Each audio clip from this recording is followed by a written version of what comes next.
Hey, what's going on everybody? It's Larry Lursey. Welcome back to the channel. Today we're going to take a look at a kind of new tool in Photoshop, the adjustment brush tool. I say kind of new because it's been in the beta Photoshop for a while now, so you may have already played around with it some, but it finally got kicked up to the big leagues and now it's in regular Photoshop. So as long as you've updated to the latest version, you should have this tool. Is it a game changer? Is it just a slight tweak? We'll take a look at it and see what it does. So without any further ado, let's roll the intro.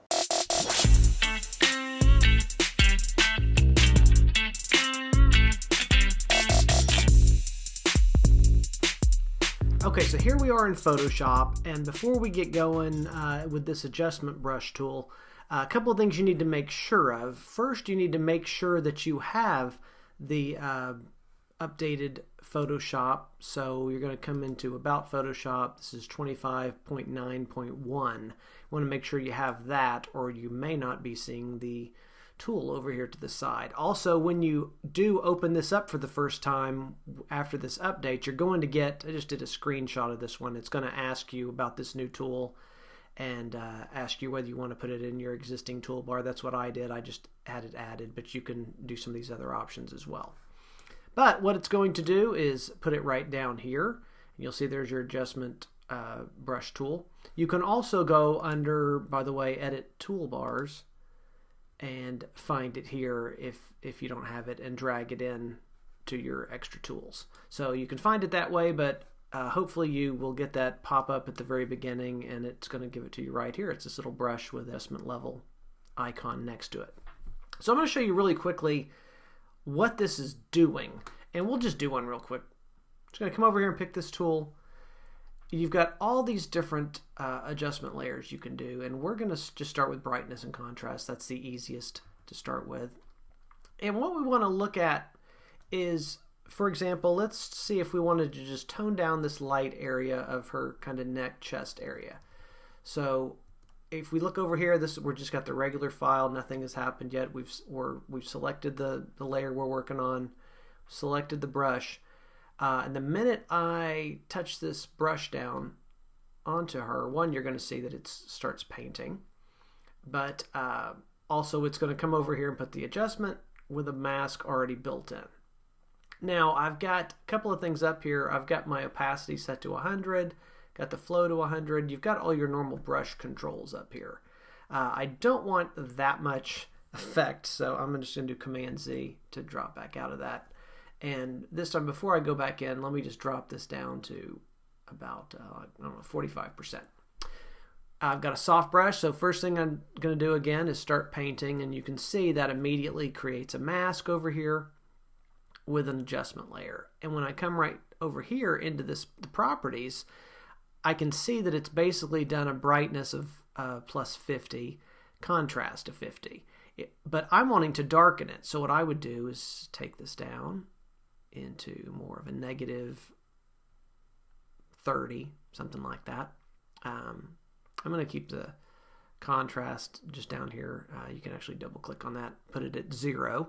So I'm not going to affect the contrast. I just want to bring the brightness down a little bit. So now anywhere that I brush with this, it's going to bring the colors down a little bit, or the tone down.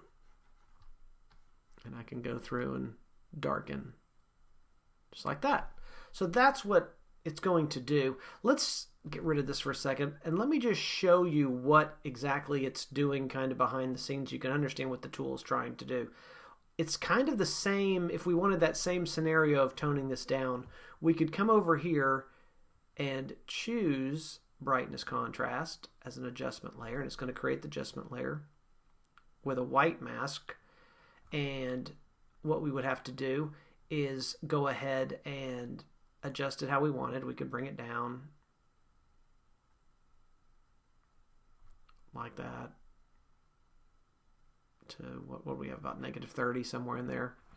Then we would just select black, paint bucket, make sure we're on this mask, and we just fill it all in. So now we've hidden it all again. We come back to a brush with white, and now we're right back to going in here, and wherever we paint, it's going to get darker because we're starting to reveal that adjustment layer. So that's what it's doing behind the scenes. And so let's just take a look at something we could do here. Let's say we wanted to go in and almost use this as a dodge and burn type thing. We could pick this, and we'll just go ahead and leave it as brightness and contrast. I think that'll work for what we want. Bring this down to about 40. I can use my brackets to make the brush a little smaller and make a swipe here. We can see it's lightening. So we can go through here almost like we would do with a dodge and burn. And wherever there's an area, we go ahead and hit this, a lighter area.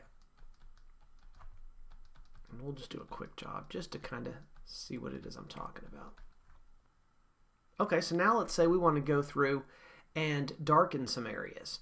Then what we would do, we would need to click on this basic layer again, the one that we're working with. Make sure we've got the brush here. Come over to an area that we know is dark, like through here, and I'm going to make a swipe. Alright, so now it's set us up with another layer. Again, it's doing the same thing. It's doing 50 and 50. So we want to bring that to 0. And we want to take this down to, let's say, negative 35, something like that. Okay. Now we can, if we want to keep things less confusing, we could call this dark. Whoops. And call this light.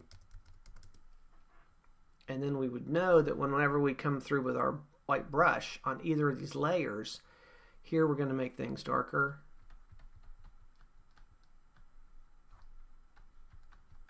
Like that. If we want to go lighter, we would click in here and keep doing lighter. It's kind of along those lines. And you can see there's the light off and on and the dark. So you could do it that way. Another way you could use this is, let's say you wanted to work on the saturation in a certain area. Get in a little closer here. Let's say you wanted just to make her lipstick have a little more saturation to it. We could come back to our base layer again. Choose the brush. This time we would switch to hue saturation.